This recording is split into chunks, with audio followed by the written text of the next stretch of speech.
Hi, it's your coach, Joe Lucas. Welcome to Wednesday. Welcome to October 4th. And hey, let's take a few minutes and talk about maximizing your daily effectiveness. In other words, what's a killer daily game plan look like? How do you get the most out of the amount of time you're going to spend working in your business in any given day?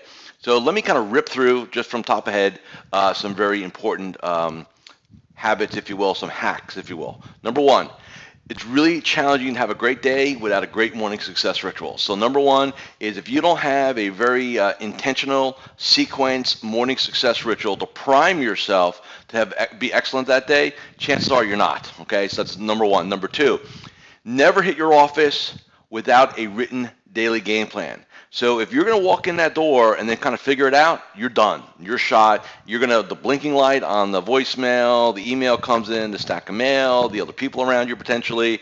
You're going to be reactive most of the day. So you're done there. So we've got to have a daily game plan. Now, you can go on Practice Power Academy, create one there, and there's some great templates there and some videos you could watch, all on me. Look, I don't care if you go get a legal pad, write stuff down, right, and just make it happen.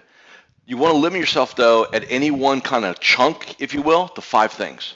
So the 5 things are, I call them green items, so things that will drive you revenue in the next 30, 60, 90 days.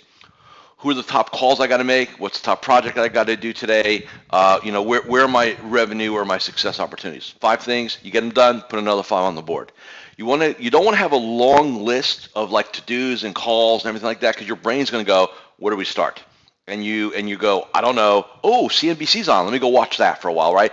And you distract yourself from being excellent. So don't sabotage, all right? I think it's really important.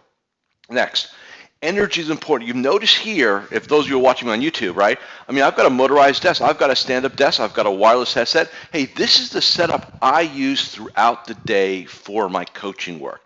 I'll wander around. I'll walk. I'll do stuff. I'll get on the whiteboard back there and kind of put some stuff on there. I try to sit no more than 20 to 35% of the time. Yes, I do. My legs do get tired, and yes, I do want to sit down, but it's when I do low energy activity. It's rare that I'm talking to a client in a seated position, okay? That's the other thing I want to do. Next, marketing or business development in the morning, admin in the afternoon. So let's get ahead and make our touch base calls, follow up on our prospects, do what we need to do. Meetings late morning to early afternoon, like 10 to 2 is where a lot of my, or 10 to 3 is when a lot of my clients like to put their review meetings kind of in that window there. I know a lot of you, especially at the big firms, which is just crazyville right now, have compliance, paperwork. End of day, please. If you start your day in an administrative mindset, guess what? You're going to stay in that administrative mindset the entire day. And that just costs you that day, right? So marketing, business development in the morning / early afternoon, all the BS late in the day, right? You're going to be basically unconscious and fill those forms out. I don't need you high energy to sit there and make some compliance person happy or placate them, okay? We don't need to do that, all right? Next, energy levels matter. So I'm going to say this, and for a lot of you, you've heard me say this many times. Do not sabotage yourself by eating a shitty, oops, I said that a lot, sorry about that, eating a crappy lunch, right? Just don't do that, right? I need you to eat like an athlete throughout the day. So don't kill yourself on breakfast. Look, don't go to the bakery and go get five or six donuts and a couple cups of coffee, and you wonder why at 10 o'clock you want to take a nap, right? Come on, let's be realistic here. Same thing at lunch. Energy will make you a lot of money in this business. I find that, I would say almost every advisor at some level sabotages their success because of their lack of energy. Sometimes they just kind of bonk out somewhere throughout the day, right? So be cognizant of that, right? And even if you're kind of physically okay, your mind goes a little sideways, right? We get a little mentally exhausted, and you just kind of get through phone calls. You get through meetings with people, and you're not your best, and you rob them and yourself of opportunities. You rob yourself and them of helping them, right? So don't do that. Next, you've got to find windows to eliminate distractions. So what you need to do there, hey, we call it dark. Go dark a couple times a day. What does dark mean? Here's the people I got to call. Let me shut off Outlook. I don't need to see emails coming in. Let me close my door. A lot of you have an open door policy. Bad idea for the whole day. Close your door from time to time. Some of my clients have liberated, we'll say it that way, the do not disturb hangers on from hotels, right? And they put them on their office door. And for if I need block time to make outbound calls or what I've got to do, hey, we'll do that, right? We'll make that happen. So open door policy, no good. Next, the phone rings, doesn't mean you need to pick it up.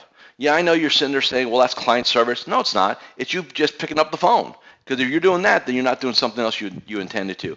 You have staff, you have voicemail, people will leave a message. In fact, a lot of people now just email you anyway. So that's why I like the idea of closing your email client a couple times, throughout the day, just getting that done.